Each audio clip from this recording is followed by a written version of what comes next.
I mean, I would describe it as God tier level trolling to just trigger a full-on China syndrome to own the libs in perpetuity.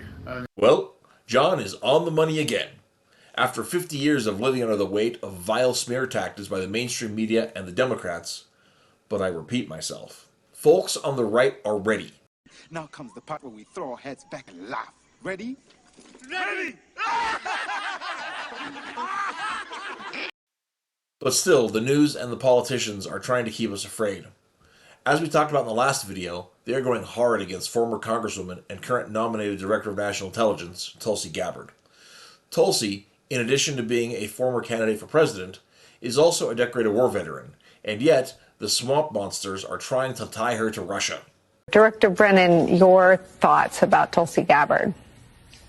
Clearly, Tulsi Gabbard has taken actions and made statements over the past several years that really raise serious questions about her common sense, her judgment, as well as her political sympathies, cozying up to Putin as well as to meeting with Bashar Assad. And that withering husk is Johns Brennan, who was an open communist sympathizer, going so far as to having voted for a communist for president in 1980. Now, Brennan goes the same well as Debbie Wasserman Schultz and pulls out two accusations. One, that Tulsi went to Syria, and two, that Tulsi likes Putin. Brennan, the pinko spook, has got to lie. Back years ago, U.S. and Russia were separately allied with Syria to hunt down ISIS. Tulsi, a veteran of foreign wars, wanted to see boots on the ground, and she mocked Obama for his weak and feckless actions in the ISIS conflict. Mocking Obama is not the same as loving Putin. And as Tom Nichols said, she doesn't have any qualifications. The Director of National Intelligence, that's a really serious position and a very complex and complicated one that requires somebody who actually has an understanding of the intelligence community. Yes, John, Tulsi would need a good understanding of the system. Fortunately, in addition to her time in theater, Tulsi served in several intelligence-related committees in Congress, so saying she has no experience is a lie. She's merely not an entrenched agent, and John hates that. The Director of National Intelligence is, according to legislation, the President's principal intelligence advisor, the person who is responsible for making sure that the President's daily brief is put together in a very sound and forthright manner, the person who puts together the budget and the priorities of the intelligence community. And conveniently, her time at the DNC is exactly the kind of managerial experience she'll need as the DNI. But of course, Brennan is going to downplay that. The man is, after all, a professional liar, as we were reminded of back in 2020, when he, along with 50 of his former intelligence cronies, openly lied about the Hunter Biden laptop and the proof of FARA violations he provided, plus those kickbacks to the big guy. And who did they blame? Russia. Meanwhile, Jen Psaki had this to say.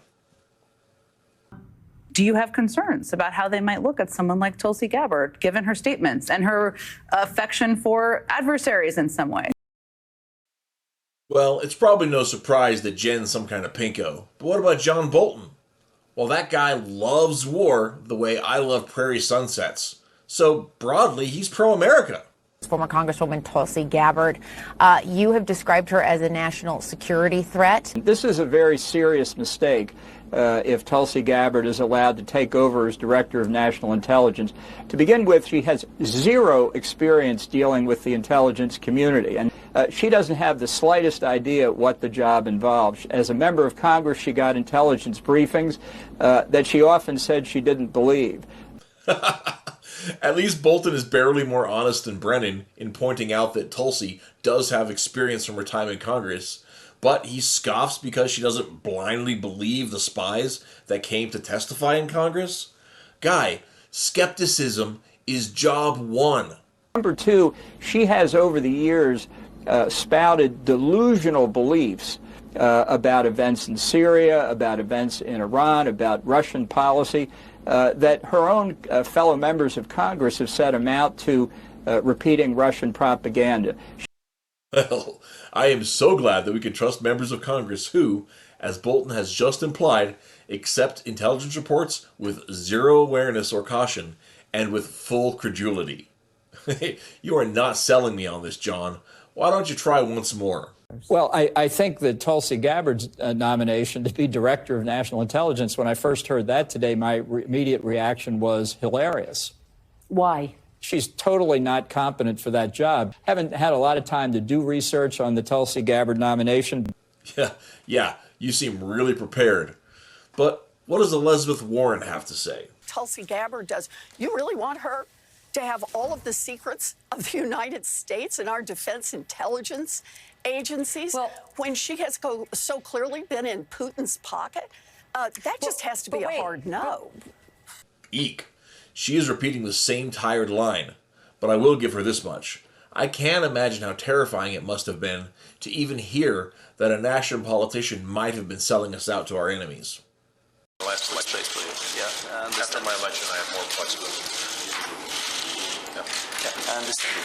I transmit this information to Vladimir and stand with me. You know, somehow I can really imagine that happening. Anyway, back to Tulsi.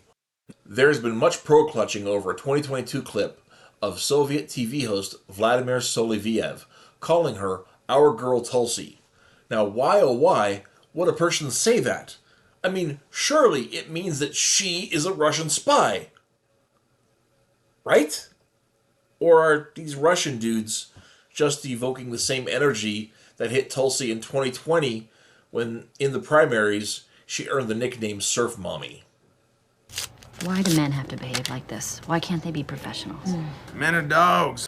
So, to wrap up, if you are not a part of the DC spy blob, if you don't like endless war, or if middle-aged dudes have ever called you cute, you are clearly a Russian spy.